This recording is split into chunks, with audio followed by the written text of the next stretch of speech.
நமஹ. அன்பார்ந்த நண்பர்களே, என்னுடைய அனைத்து குருமார்களின் நல்லாசிகளுடன் அனைவருக்கும் என்னுடைய அன்பான வணக்கங்கள். இந்த லைஃப் வித் ஜோதிஷா என்னும் இந்த சேனல் முழுக்க முழுக்க நம்முடைய வாழ்க்கையும் ஜோதிடமும் என்ற நம்முடைய வாழ்க்கையுடன் ஒன்றிணைந்துள்ள ஜோதிடக் கலையின் நுணுக்கங்களை நாம் அனைவரும் பகிர்ந்து கொள்ள வேண்டும் என்ற ஒரே நோக்கத்திற்காக ஆரம்பிக்கப்பட்டுள்ளது.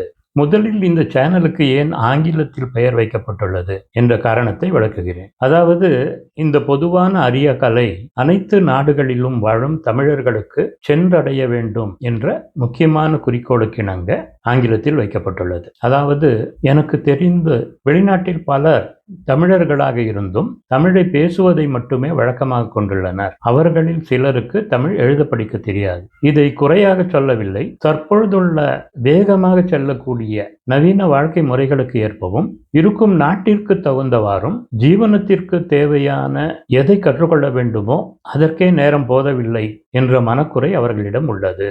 எனவே இங்கு மொழி பாகுபாடு தேவை இருக்காது. தேவையான விஷயங்கள் மட்டுமே எந்த விதத்திலாவது கிடைக்க செய்ய வேண்டும் என்ற நிலையே முதன்மை வகிக்கிறது.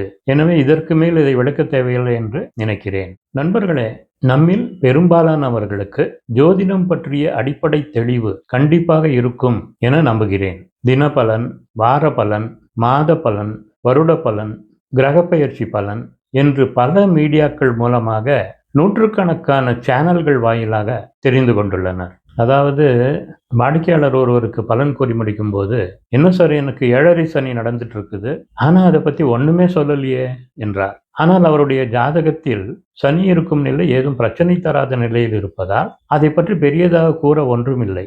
எனவே அதை பற்றி கூறவில்லை. ஆனால் ஜோதிடர் விட்டாலும் வரும் வாடிக்கையாளர் அதை விடுவதில்லை.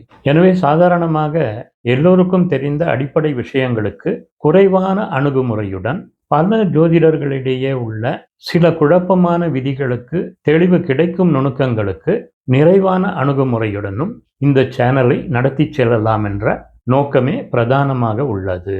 நண்பர்களே, என்னுடைய 35 ஆண்டு கால தேடுதலில் பல குருமார்களிடம் படித்திருந்தாலும் ஏதோ ஒன்று முழுமையடையாததை உணர்த்தி கொண்டே உள்ளது. சிலர் கூறலாம், நான் சொன்னது சரியாக குறிப்பிட்ட நேரத்தில் துல்லியமாக நடந்தேறியது என்று.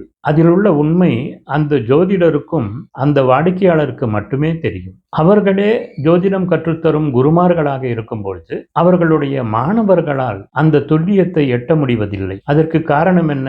ஏட்டுச் சுரைக்காய் கறிக்கு உதவவில்லையா?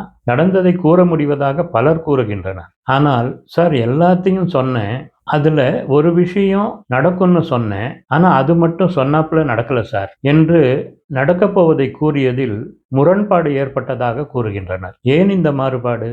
அதாவது நாம் எல்லோரும் அறிந்த திருக்குறளில் ஒரு குறள், எப்பொருள் யார் யார் வாய் கேட்பினும் அப்பொருள் மெய்ப்பொருள் காண்பது அறிவு என்ற குறளில் உள்ள அறிவு என்ற வார்த்தைக்கு பதிலாக அரிது என்று வைத்தால் அது ஜோதிட விஷயத்தில் சரியாக இருக்கும் என்று எண்ண தோன்றுகிறது. ஏனென்றால் ஒருவர் கூறுவதை மற்றொருவர் அது தவறு, உண்மை இல்லை என்றெல்லாம் ஒருவர் மீது ஒருவர் குறை சொல்வதே தற்போதைய நிலையாக உள்ளது. இதுவே பலருடைய குழப்பங்களுக்கு காரணமாகவும் உள்ளது. அதாவது சூரியனை 3 பாகைக்குள் நெருங்கிய ஒரு கிரகம் அஸ்தங்கமாகிறது என்று பலர் கூறுகின்றனர். ஆனால் ஒரு சிலரோ அஸ்தங்கமே இல்லை, அது எந்த விதமான பாதிப்பையும் ஜாதகருக்கு தருவதில்லை என்று கூறுகின்றனர். எனவே இது போன்ற நிலைகளில் இது போன்ற விஷயங்களை நன்றாக ஆய்வு செய்வதற்காக ஜோதிடக் கலையில் கூறப்பட்டுள்ள பல்வேறு விதமான வழிமுறைகளை உபயோகித்து சரியான விதிகளை அனுபவ ஜாதகங்களுடன் அறிந்து கொள்வதன் மூலமாகவும் வாடிக்கையாளர் கொடுத்த ஒப்புதல்கள் மூலமாகவும் குழப்பங்களை தவிர்க்கலாம் என்பது என்னுடைய ஆழமான கருத்தாக உள்ளது. இவ்வாறான நிலைகளில் ஜாதக கட்டங்களுக்கு துணையாக பல 100 வருடங்களாக கையாளப்படும் வர்க்க சக்கரங்களை வைத்து பலனறிந்து ஒப்பு நோக்கலாம். அதாவது கூறிய பலன்களுக்கு ஏற்ப நடந்த சம்பவங்களை வாடிக்கையாளரிடம் கேட்டு உறுதி செய்யலாம். அடுத்ததாக பலவித பிரசன்ன முறைகள் உள்ளன. அந்த பிரசன்ன முறைகளை பயன்படுத்தி பலன்களை ஒப்பு நோக்கலாம். பிருகுநந்தி நாடிப்படி பலன்களை ஒப்பு நோக்கலாம். அதே போன்று தாஜக முறைப்படி பலன்களை ஒப்பு நோக்கலாம். கேபி முறைப்படி ஒப்பு நோக்கலாம். யோகினி தசா, விம்சோத்தரி தசா போன்ற பல்வேறு தசா முறைகளை வைத்து பலன்களை ஒப்பு நோக்கலாம்.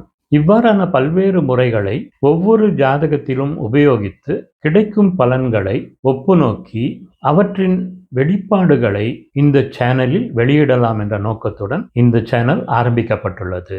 இதில் பல வாடிக்கையாளர்களின் உறுதி செய்த பலன்களை கொண்ட ஜாதகங்களை அளித்து விளக்க உள்ளேன்.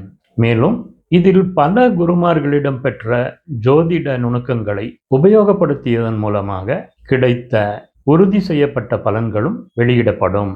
எனவே அன்பர்களே, இந்த சேனலில் வெளியிடப்படும் வீடியோக்கள் மூலமாக தங்களது அனுபவங்களை மேன்மேலும் வளப்படுத்திக் கொள்ள உங்களுடைய ஆதரவுகளை இந்த சேனலுக்கு சப்ஸ்கிரைப் செய்வதன் மூலமாக வெளிப்படுத்துமாறு கேட்டுக்கொள்கிறேன். இந்த சேனல் யாருடைய விளம்பரத்திற்காகவும் எந்த வியாபார நோக்கத்திற்காகவும் நடத்தப்படுவதில்லை. முழுதும் ஜோதிடம் தொடர்பான சேவைகளுக்காக மட்டுமே நடத்தப்படுகிறது என்பதை தெளிவுபடுத்த விரும்புகிறேன். இதில் ஜோதிடத்தில் நோய் மற்றும் மருத்துவம் தொடர்பான பலன்கள் மிகவும் பிரமிக்கத்தக்க வகையில் உள்ளதை அறிந்து நீங்களும் வியக்கலாம். வர்க்க சக்கரங்கள் மூலமாக பலவிதமான நிகழ்வுகளை துல்லியமாக அறியலாம். பிரசன்ன முறையில் கிடைத்த அனுபவங்கள் எப்போதும் பிரபஞ்சம் நமக்கு எவ்வாறு சில விஷயங்களை உணர்த்தி கொண்டுள்ளன என்பது ஜோதிட கலைக்கே உரிய வரப்பிரசாதமாகும். பொதுவாக ஞானிகள் கூறியதைப் போல மனிதனுடைய பிறவியே அவனுக்கு உண்டான கர்மாக்களை தீர்ப்பதற்காகவே என்ற அடிப்படையில் மனிதனாக பிறந்தவன் அவனுடைய வாழ்வில் என்னென்ன சந்தோஷங்களையும் என்னென்ன துக்கங்களையும் கஷ்ட நஷ்டங்களையும் அனுபவிக்கப் போகிறான் என்பதை அவனுடைய ஜாதகத்தை வைத்து துல்லியமாக அறிந்து கொள்ள முடியும். எந்த கர்மாவும் இல்லாத அந்த ஆத்மா மோட்சத்தை அடைகிறது என்றும் நம்பப்படுகிறது. எனவே இதில் வெளியிடப்படும் ஜோதிட நுணுக்கங்களின் வாயிலாக ஜோதிட சாஸ்திரத்தில் மிகவும் முக்கியமானதொன்றாக கருதப்படும் கர்மாக்களை பற்றி நீங்களே உங்களுடைய இப்பிறவியின் கர்மாக்களை அறிந்து கொள்ளலாம். மேலும் இது பல ஜோதிட மேதைகள் குறிப்பிடும் கர்மாக்களை புரிந்து கொள்ள உதவும். சிலரோ, சார் ஜோசியர் என்னவோ பிரம்மஹத்தி தோஷம், பிரேத சாபம், ஆயுள் தோஷம் இதெல்லாம் இருக்குன்னு சொன்னாரு, அதை கேட்டாலே பயமா இருக்கு சார் என்று சொன்னதை நானே கேட்டிருக்கிறேன். ஆனால் அது உண்மையா? அதுக்கு சாஸ்திரத்துல என்ன மாதிரியான கிரக அமைப்பு இருக்கணும், அது எப்படி எந்த வகையில் எப்போது தாக்கும், இல்லை தாக்கவே தாக்காதா என்ற விவரங்களை புரிந்து கொள்ளவோ அல்லது தெரிந்து கொள்ளவோ முடியும். நண்பர்களே, எளிமையான சில அடிப்படையான விதிகளை நாம் எப்போதும் நினைவில் வைத்து கொண்டிருக்க வேண்டும். நான் இங்கு அடிப்படை விதிகளை சொல்லித்தர வரவில்லை. அதற்கு பல வீடியோக்கள் உள்ளன. அவற்றின் மூலமாக நீங்கள் எளிதில் அடிப்படை ஜோதிடத்தை தெரிந்து கொள்ளலாம். அடித்தளம் மிகவும் கட்டாயமாக தெரிந்திருக்க வேண்டும். அதாவது ராசி கட்டம் என்றால் என்ன, அதில் உள்ள 12 ராசிகள் என்னென்ன, ஜோதிட விதிகளில் கூறப்பட்டுள்ள 27 நட்சத்திரங்கள் என்னென்ன, எந்தெந்த ராசிகளில் எந்தெந்த நட்சத்திரங்கள் உள்ளன, ஒவ்வொரு ராசிக்கும் உரிய ராசி காரகத்துவங்கள் என்னென்ன, பாவ காரகத்துவங்கள் என்னென்ன, கிரக காரகத்துவங்கள் என்னென்ன, ராசி தத்துவங்கள், கிரகங்களின் பார்வைகள், பாதகஸ்தானங்கள், மாரகஸ்தானங்கள், ஜன்ம ராசி மற்றும் ஜன்ம லக்னம் போன்ற அத்தியாவசியமானவற்றை பற்றிய தெளிவு கட்டாயம் தேவை. இங்கு ஒரு சில அடிப்படை விதிகளை மட்டும் நினைவுபடுத்த விரும்புகிறேன். அதாவது ஒரு ஜாதகத்துல ஒரு ராசியில் இருக்கும் கிரகம் தான் நின்ற வீட்டின் வேலையை முதலில் செய்யும். அந்த வீடு ஜன்ம லக்னத்திற்கு எத்தனாவது வீடுன்னு பார்த்து அந்த வீட்டின் காரகத்துவங்களை செய்யும் மற்றும் அது எந்தெந்த பாவங்களுக்கு ஆதிபத்தியம் பெற்றுள்ளதோ அந்த பாவங்களின் வேலைகளையும் செய்யும். அதாவது ரிஷப லக்ன ஜாதகருக்கு 11ஆம் பாவத்தில் உள்ள குரு மீன ராசியின் காரகத்துவ பலன்களையும் 11ஆம் பாவ காரகத்துவ பலன்களையும் 8ஆம் பாவ காரகத்துவ பலன்களையும் தன்னுடைய காரகத்துவ பலன்களுடன் ஒருங்கிணைத்து தருவார் என்பது அடிப்படையான விஷயம். அதாவது 11ஆம் பாவம் குரு நின்ற பாவம், மேலும் 8ஆம் பாவமும் 11ஆம் பாவமும் குருவின் ஆதிபத்திய பாவங்களாக இருக்கும். பின்னர் குருவின் பலம் என்ன, அது பலமாக உள்ளதா அல்லது பலவீனமாக உள்ளதா என்பதை அறிந்து கொள்ள வேண்டும். குருவிற்கு தனுசு மற்றும் மீனம் ஆட்சி வீடுகளானதால் மீனத்தில் குரு ஆட்சி பலம் பெற்றுள்ளார். பின்னர் கிரகங்களின் ஷட்பலம் என்று கூறப்படும் மற்ற பலங்களையும் இங்கு கணக்கில் எடுத்துக்கொள்ள வேண்டும். அதாவது ஒருவர் தன்னுடைய சொந்த வீட்டில் இருக்கும்போது எவ்வளவு உரிமையுடன் மனநிறைவுடன் சந்தோஷமாக இருப்பாரோ அந்த நிலையில் குரு மீன ராசியில் அமர்ந்துள்ளதாக எடுத்துக்கொள்ள வேண்டும். இயற்கை சுபர்களான குரு, சுக்கிரன், வளர்பிறை சந்திரன், அசுபருடன் சேராத புதன் என்ற வரிசையில் உள்ள குரு இயற்கை சுபராக மீனத்தில் அமர்ந்துள்ளார். ரிஷப லக்னத்திற்கு லாபஸ்தானம் என்று சொல்லக்கூடிய 11ஆம் இடத்தில் உள்ள குரு சுபராகி லாபஸ்தானத்தில் அமர்ந்துள்ளதால் அந்த நிலையில் குரு ஜாதகருக்கு நல்ல பலன்களாகவே தருவார் என்ற பலனை மிக மிக அடிப்படை பலன்களாக கூறலாம்.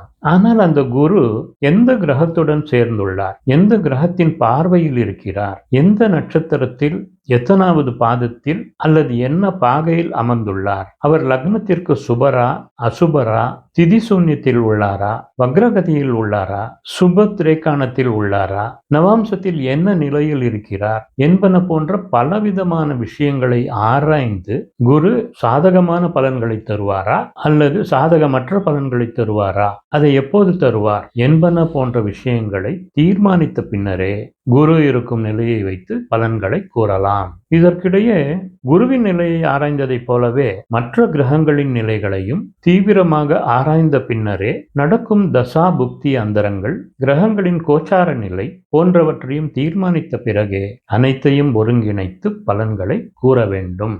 இவற்றையெல்லாம் சிறந்த அனுபவத்தின் மூலமாகவே நாம் பெற முடியும். நண்பர்களே, இன்னும் பிற விஷயங்களை பற்றி அடுத்த வீடியோவில் தொடரலாம். இவ்வளவு நேரம் இதை பார்த்ததுக்கு நன்றி. இந்த சேனலின் லிங்கினை மற்ற நண்பர்களுக்கும் பகிருங்கள். அனைவருக்கும் உபயோகமாக இருக்கும். அடுத்த வீடியோவில் சந்திக்கலாம். நன்றியும் வணக்கமும். சர்வே ஜனா சுகினோ பவந்தோ.